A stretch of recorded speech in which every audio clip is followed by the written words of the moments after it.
Aye. And we're live. All right. Welcome everybody to the January 29th meeting of the House Energy and Digital Infrastructure Committee. We're here in our new room 32. Very happy to be here, but still getting settled a little bit. So we typically go around the room and quickly introduce ourselves, and then we ask everybody who's visiting to quickly introduce themselves, and then we'll turn it over to you and you can identify yourself for the record. So I'm Representative Kathleen James from the Bennington 4 District. Scott Pebble from St. Johnsbury, Caledonia, Essex. Richard Bailey, Memorial 2. Rich Morrow, Wyndham, Windsor, Bennington. Michael Southworth, Caledonia. Christopher Howland, Rutland 4. Sarah Torrey, Washington 2. Graham Klubner, 13, Brooklyn. Laura Spooner, 2. All right. Peter Sterling, Renewable Energy.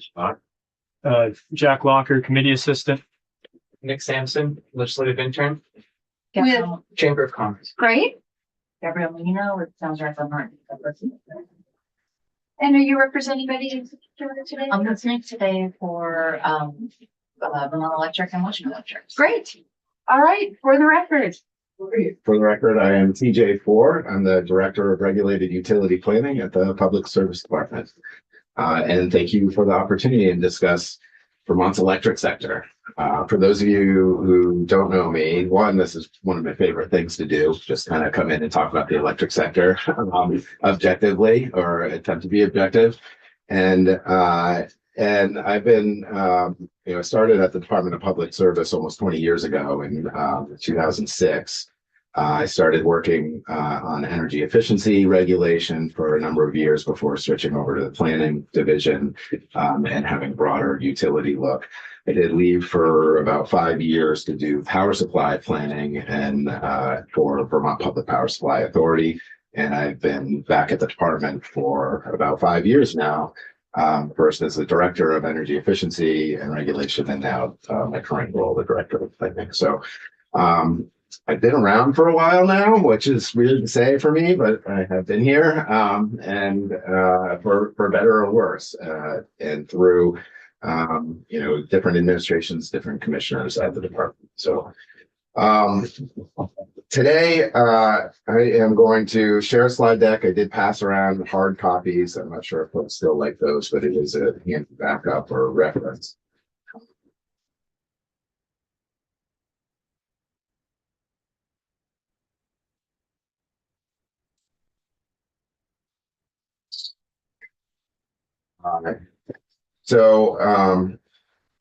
Today, electricity 101 and part one of that. And this is really, I can't come here today not to discuss any specific policy proposals or have actual policy debates. We're just trying to level set today.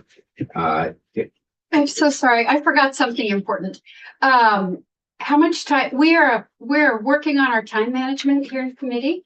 I know you brought a lot of material for us today. How much time do you think we should plan? Do you want to take questions as you go through, or full questions by section? What is your preference? I want to make sure we'll give you enough time. Right. Questions as we go, I think would be great. It's hard to kind of hold those and remember those. So I think questions as we go today would be great. I think that with questions, well, it depends on how much discussion there is. Probably an hour and 15 minutes Great. Would be good. It may go a little longer if we get into, some tangents and go kind of down some rabbit holes, which is fun to do. And to the extent that you have time to do that. Super. We have until 10:45. So Okay, we great. really wanted to allow time to hear from you and ask questions. So Right. sorry for my interruption. No, that's great. And please do interrupt as we go. But and what I was saying was I really, specific policy proposals, policy debates can come, next time or the time after, right, as we move forward. This is really so that we are doing a little less, from my perspective anyway, a little less talking past one another, that we're just kind of trying to get on the same page and a grounding so that we can actually have honest, good discussions on what the future may be. So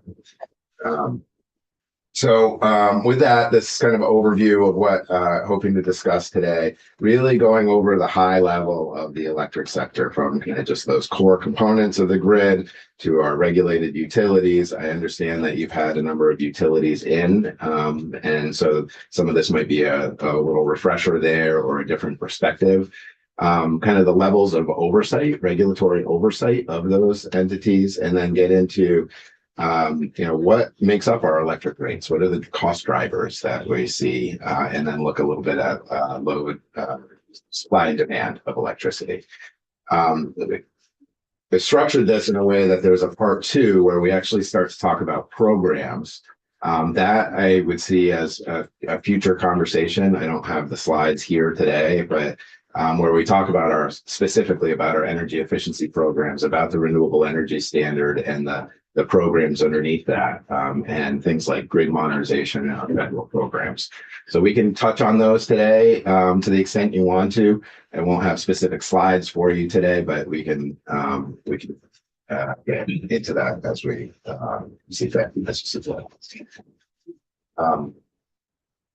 Okay, so I do want to start with just the Public Service Department a little bit. I know Commissioner Johnson was in here a couple of weeks ago, but just as a refresher, it is having been there for 20 years. I know the staff really takes this seriously. We represent Vermonters, and we feel we represent Vermonters, and we do that in their public interest in energy, telecom, water, and wastewater utility matters. We're a statutory party to all Public Utility Commission proceedings and represent the public interest in that way. And that is really reflected in our mission, where our mission is to serve all citizens through our advocacy, our planning, our programs, and that meets the public need for least cost, efficient, environmentally sound, regulated utility systems in the state. And so you see that many of those words that are reflected in the mission really come from state energy policy and what's reflected already in Title 30.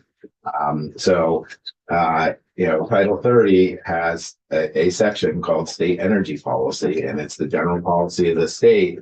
I won't read this here, but again, some of those same words of reliability, affordability, sustainability, and manner that's environmentally sound and efficient.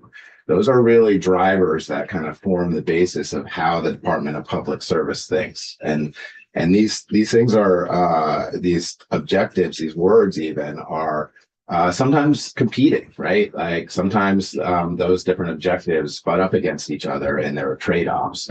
And our comprehensive energy plan, which we do every 6 years, the last one was January of 2022, really sets out a framework of how the state goes about kind of balancing those sometimes competing priorities, looking from a societal perspective and a ratepayer perspective, those impacts to Vermont and more globally, and then the types of things that you look at, whether it's risk and how you hedge that risk, or and kind of different variables that you might consider, how you value costs in the future relative to today, for example. And the comprehensive energy plan lays that out. It also, it sets goals, 90% renewable energy across all sectors by 2050 and other supporting goals. I almost forgot to mention, we do also do an annual energy report that was sent to the committee on January 15th, and that is an update on the progress toward the goals of the comprehensive energy plan. So you'll see it's in a slide deck format. Some of the slides you'll see today are the same slides that are in there, but it's really kind of a state of the state in terms of energy policy. And there is an appendix that takes every recommendation in the comprehensive energy plan and updates on progress towards those recommendations. TJ, that's 2025 annual energy report, Vermont's energy supply and demand. That's the one, right? From on the 15th. Yes. Great. Yes. All right, that's already on our webpage, and maybe we could now also post the 2022 Comprehensive Energy Plan. Great. Thank you. So the energy plan also had two core themes. We often have the themes of the energy plan to kind of focus what's important in the time. And the themes of the 2022 energy plan were twofold. One was equity and environmental justice, and making sure that we're planning our policy, not just for Vermonters, but with the Vermonters, and understanding kind of the benefits and the burdens of our policy choices, both historically and forward going. The other theme was grid evolution. I'll talk a little bit about that more today and next time, and how the grid is evolving and needs to evolve in order to meet the demands that we see on it today. And I will get more into that as well today. So as it relates to equity and kind of making policy for Vermonters with Vermonters, the Department of Public Service in 2023 and 24 did 18 months, it was 22 into 23, 18 months of public engagement. That included statewide polling, about 700 randomly selected Vermonters, include focus groups, about a dozen focus groups, and it included a few dozen meetings that were facilitated by our regional planning commissions in order to try and understand what was important to Vermonters as we move forward with our policy. The slide that you see here is the results of some of the results of the statewide polling. So randomly selected sample of 700 Vermonters. And it shows that Vermonters prioritize three things. They prioritize a lot of things, but affordability, reliability, and reducing carbon emissions really came to the top in all of the work that we did. And here you see on the left-hand side, the metric here is the percent of people who say the category, for instance, reliability is important, somewhat important, or very important. Considering how Vermont gets its electricity. And you can see on the top there, 97% of respondents said reliability is at least somewhat important.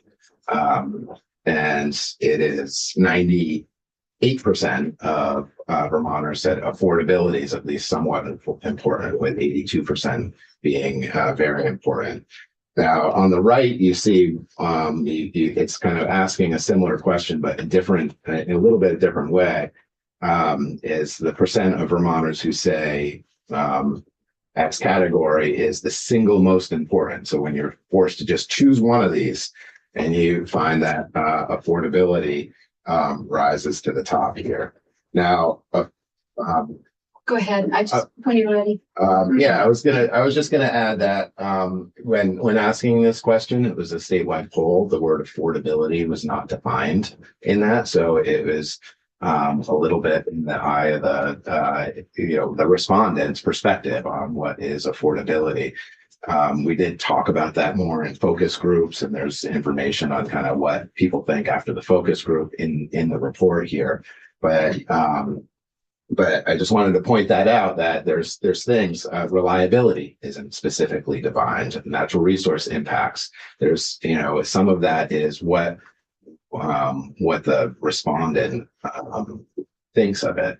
When I think about affordability, and the folks I talk to, whether it's back home, back where I grew up in Pittsburgh in your region, or if it was in here in Montpelier, people think about their wallets when they're talking about affordability. But that's just me.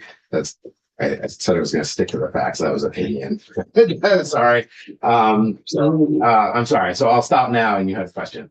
Yeah, I'm always, whenever I'm looking at polls and polling results, my first inclination is to look at the questions and how they were worded, to try to get at what question were people actually answering. And I'm glad you talked a little bit more about the affordability question, because I feel like in some ways it sometimes becomes a bit of a were you thinking of, when you thought about that? What is it relative to? And I was curious if you gathered any additional data on a lot of these questions, like, so great, reliability, ranks very near the top of the list. What does that mean to you? Or how do you define that? Affordability, what does that mean to you? How do you define that? So there's additional data on these questions in the report? There is. There's first of all, there's demographic data that shows who kind of responded and to and geographically and kind of income wise, and that kind of data. Where we really got into those kinds of questions or in the focus groups.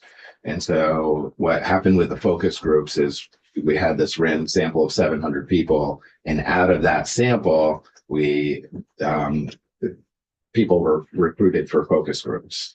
So we had a dozen focus groups between probably 9 and 15 people at each one. And they were asked to read a policy plate paper that explained that the late Kevin Jones from Vermont Law School helped us write. He was a subcontractor to the contract that we had to do this. That attempted to objectively kind of explain kind of some of the trade-offs and what meant. And then the participants had a conversation that was mediated by our contractor, not by the Department of Public Service. We were there to answer in the conversation. And so those participants had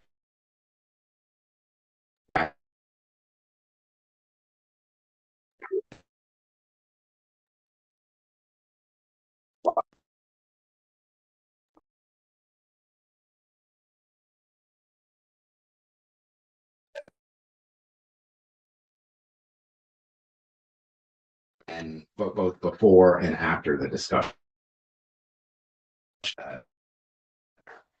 And this effort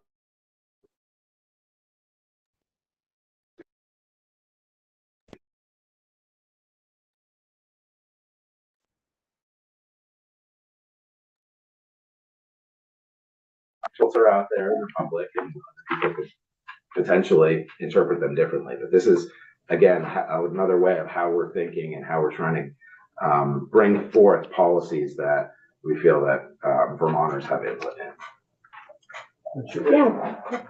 I just observed that safety doesn't show up there, and I think that's kind of a testament to the work the utilities and DPS and the other regulators have done, because our system is now so safe that people don't think, like, they forget that electricity can kill you and can burn your house down, because it happens so rarely here. So I think that is a testament to the work you guys and the utilities and everyone else has done over the past, like, since World War II, really, to make the system safe. Right. Yeah, thank you. Yeah, and I just want to thank you for the public outreach. I attended one of those. You were there. I thought they were really well done. Provided a lot of valuable information to the legislature. Have you all arrived at a definition for affordability? That is like a place to drive policy? You know, As a result of that? the short answer is no to that.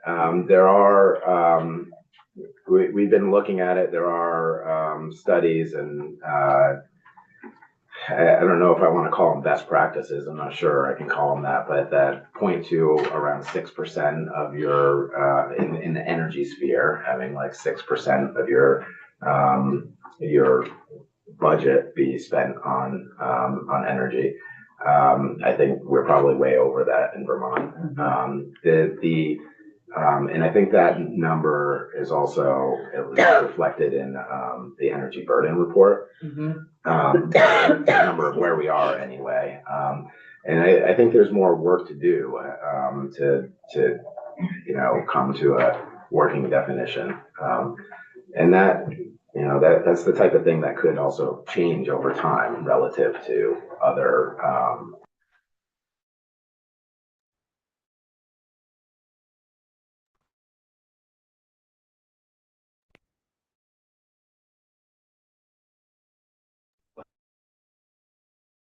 That's something work that you think the department will be undertaking, kind of putting a definition to that. I mean, it feels like something that's very important to Vermonters, and so making sure we understand really what that means, so that we're all able to kind of work together. I think, is that place that you all envision? I think we're continuing to Define. to understand the you know, the data and what is best practice, which I wasn't able to articulate to you today. And I'm not sure if that end result is there. I think we need to be able to start to point to something to have a target. We talk a lot about Right. metrics and targets, like where are we going and how do we know if we've succeeded, right? And so I think that's something that should continue to be a discussion So no definition of affordability right now, yeah, at least from the department. Thanks. Thank you.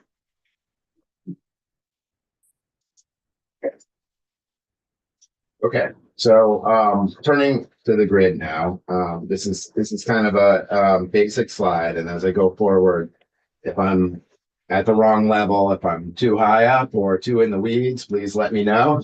Looks good. Okay. So there's really three core components of that are going to form the basis of our discussion on how the grid works. And there's 4 boxes here. I'm going to combine 2 of them. Okay. Really starting from the right hand side, it's generation sources, those just resources that produce electricity, and things like, you know, our power plants that can include our renewable plants, solar and wind or hydro, to nuclear, to natural gas and oil, et cetera. And then in the center there's our distribution and transmission lines. Those are the, you know, the poles and wires that take the electricity generated and carry it varying distances to the end user, which is on the left there, the homes, businesses, communities. Second time. I think of the transmission lines like highways, like our interstates, right? They move a lot of power and you know, bulk power, but you don't have like a lot of exits, right? And then the distribution lines are like our city and town streets, where they actually get you actually to your house. Like nobody lives right on the highway, right? So that, it's a little bit of a analogy there for you. Thank you. And so this is like for the last, you know, for like 100 years, generate, you know, everything went from right to left on this chart or on this table, right? It went from generation to getting it to through the lines, get it to consumers. And that's changing. And that's like one of the reasons the themes of our grid was grid evolution, is that as we have more generation sited at our customer homes, you know, are things like storage, or as our demand and the, you know, our demand actually becomes a resource to help manage the grid. And so there's more of a two-way street from generation to electricity consumers and back now. And so that's kind of where the evolution of the grid and all the thing are actually in that intersection of kind of how we're going back and forth and how we can really efficiently and cost effectively manage our grid going forward.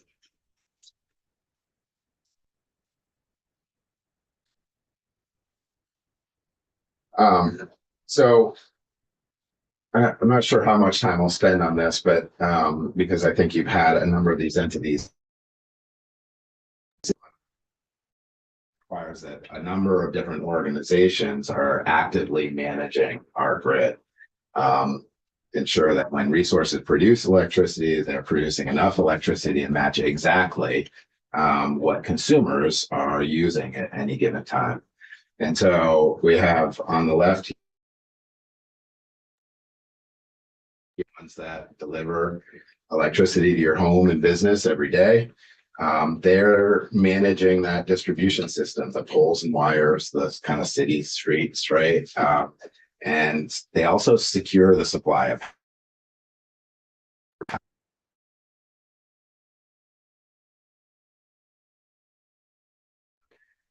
Green Mountain Power is the largest at 275,000 customers. They have a couple of cooperative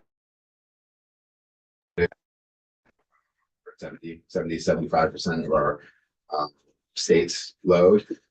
We have two cooperative utilities, Washington Electric Co-op and Vermont Electric Co-op, who are member-owned cooperatives and serve a lot of the rural territory and the northern part of the state. That's Electric. And the dark green is Washington Electric. And then we have four municipal utilities that range in size from 600 customers to. We also have a self GF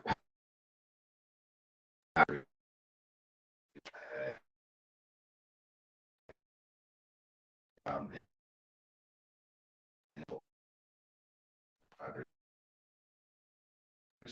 serve its own transitioning happening. They are currently embedded in Green Mountain Power's load and power supply, and they are transitioning to be their own utility. That transition, I believe, will be complete towards the end of 2026. Can I? Yeah. I don't, what is wholesale load zones in New England? I will get to that. That's part of that. I said New Right, well, England, we're yes. Before we get to the region, I did want to just mention Belco, who I also think you had in, and so hopefully this is just a reinforcement of what they're saying. But they own the transmission system, so the highways, the high voltage transmission wires that connect the utilities within Vermont, and they also connect Vermont to the rest of the Northeast, whether it's Canada or the rest of New England or New York. The two things, the thing here I'll say is really how they're funded, and it's really through two mechanisms. There's a regional network service charge, it is called, that pays for bulk transmission in New England. And so Velco is one of the utilities in New England, and there's several other for other states. And where the bulk transmission has benefit for the entire region. So the entire region pays for that. So we actually, if those high voltage transmission lines, we pay about 4% of those lines, of Velco's lines, and the rest of the region pays 96%. The same holds true for in Massachusetts, for example. National Grid has transmission lines, and we pay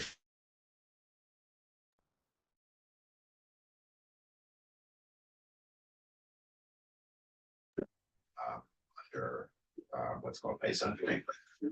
Are there questions on the bulk transmission? I don't think so. Okay. The other way, or they also have kind of somewhat lower voltage transmission. Think of some substations that help get the power to a particular utility. Some lower voltage transmission lines that aren't quite like the city streets. Maybe they're like Route 12 going to Morrisville here, Montpelier, or my analogy. Those are paid by all the distribution utilities through something called the Vermont Transmission Agreement, the VTA mechanism. They all pay basically their share of the transmission system that is not a benefit to New England, but is kind of collectively shared to serve Vermont utilities. And so that, and I'll go to ISO New England, and this is just kind of one map of ISO New England. They manage the flow of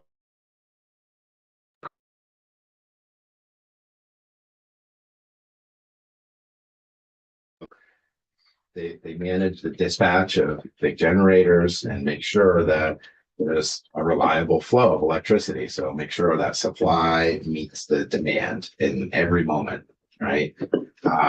They're responsible in doing that. They also design utilities, load serving entities like our distribution utilities and generators they kind of come together in this marketplace and they buy and sell power. And you can enter a contract on the side and then just New England, this is, they're going to supply this much and we're going to buy it and put it in their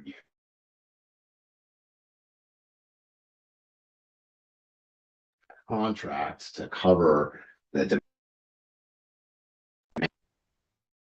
in these wholesale energy markets. The markets so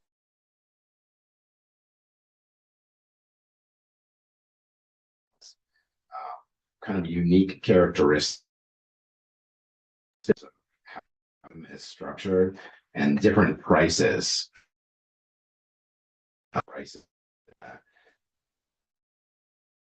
There's like a Vermont and there's a market for Western Massachusetts and East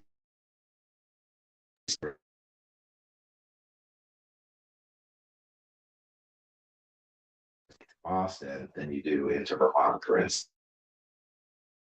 You can see it's a handy app. Actually, you can download that. You can actually see the difference in prices if you buy loads of them. So that's I know ISO New England came in. I think ISO New England came into your committee, so it probably gave you much more detail.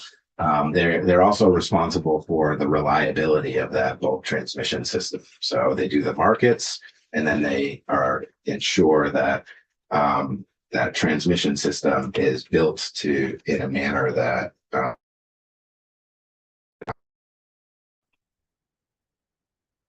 okay. So who oversees these entities? There's multiple layers here. At the very highest level, the federal government has some control through the Federal Power Act.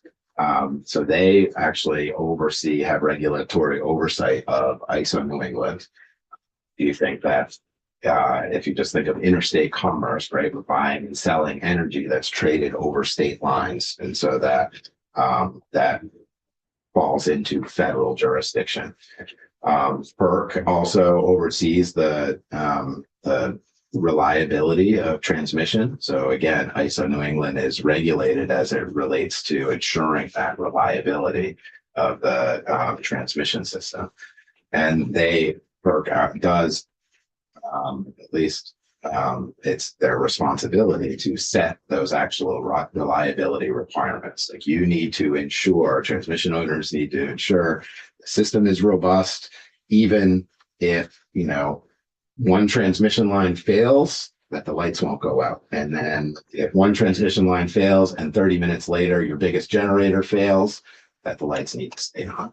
And those types of things that they set those standards, and that ISO New England needs to ensure reliability and that their markets and their transmission complies with those standards.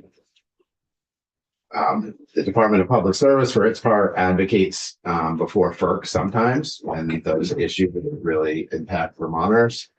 We often do that in conjunction with other states. There's something called the New England States Committee on Electricity, where Commissioner Johnson and I sit on that, and there's a couple of representatives from all other states that come together to find areas where we have shared interest in advocacy. And oftentimes New England is able to advocate as a whole, and it kind of gives us a little more sway with FERC, as we do have common interest in reliability and cost. Victoria, just a question on FERC. Are they commissioners that are appointed? They are. They're commissioners that are appointed by the president. They have varying length terms, and I believe there is some rules on the political composition of what they can be. But right now, for as long as I can remember, it's been a 3-2 split. In terms of one being political party and the other. But the chair is always appointed by the president as well.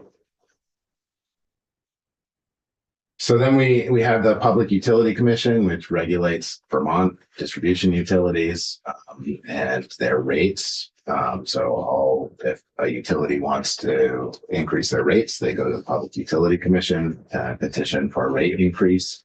The Department of Public Service advocates in those proceedings on behalf of customers to make sure what the utilities are proposing are just and reasonable. And then the Public Utility Commission decides. The commission also has regulatory responsibility on siting of generation, any generation or transmission line that is sited in Vermont. The Public Utility Commission has oversight over that siting. When you're advocating on behalf of ratepayers before the PUC, as you can tell, I'm always curious about stuff like this. So you're advocating for rates that are just and reasonable, and is that defined in statute, like just and reasonable, or is it? That's not defined in statute, but there's a long, precedential history with the Public Utility. So it's like case Commission. history. Yeah. A lot of rate proceedings and when the utility puts something forth to be recovered in rates, it needs to be a known and measurable cost. Mm-hmm. And so oftentimes they take a test year, so say the last 12 months, and say, here's the known and measurable changes from that test year. Like, we know transmission costs are going to increase because they've already been published, or we know this contract that we had in that year ended and we had to replace it at this other cost. And so those are known and measurable changes that are allowed to be put in. Other things like our healthcare cost increased, or just general inflationary pressures type of thing.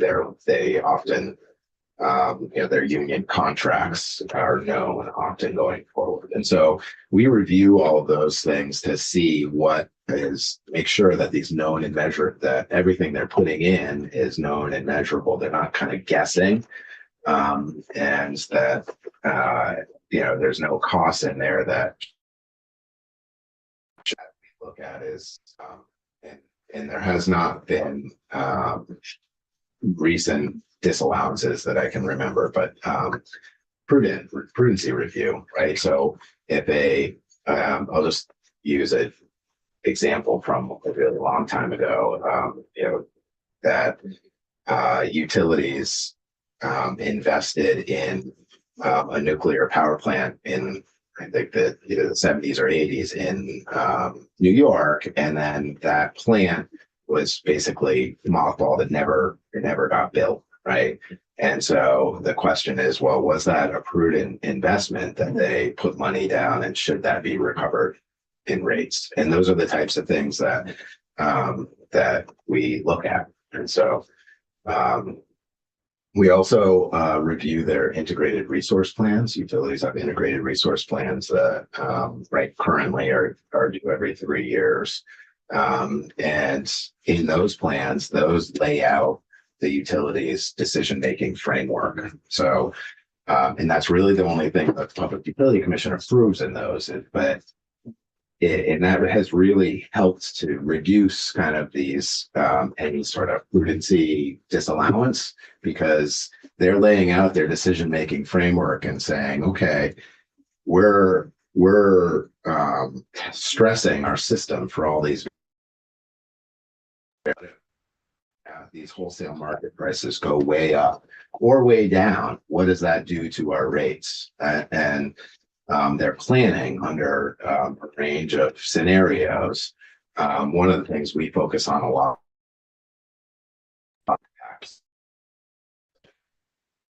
that we know where those distributed energy resources like heat pumps and electric vehicles are going, and making sure that the utilities are planning for them is really important, because if they don't plan, that might not be a prudent investment, because they should have planned for them. And so those things, so I'm kind of talking about a little bit of extreme scenarios. Right. In most cases, the utilities are planning for them, but we try and do that review in the integrated resource plans so that we can ensure they're planning for those scenarios so that we don't get to that spot in the rate case. That was a really long answer. I think Rep. Torrey and then Rep. Morrow. I just wanted to flag that we're having a technical. Are we not being public right now? Or? We are. I've been in contact with IT and there's just a hardware issue. Rep. Sibilia, Rep. James, and Rep. Campbell, you all should have gotten an email. I believe you did too. I was listening Did to you get that? That's why I said. Okay. I didn't think that chair had said it. Okay. Shoot, I'm unclear whether. Can we take a 5-minute break? So, Okay.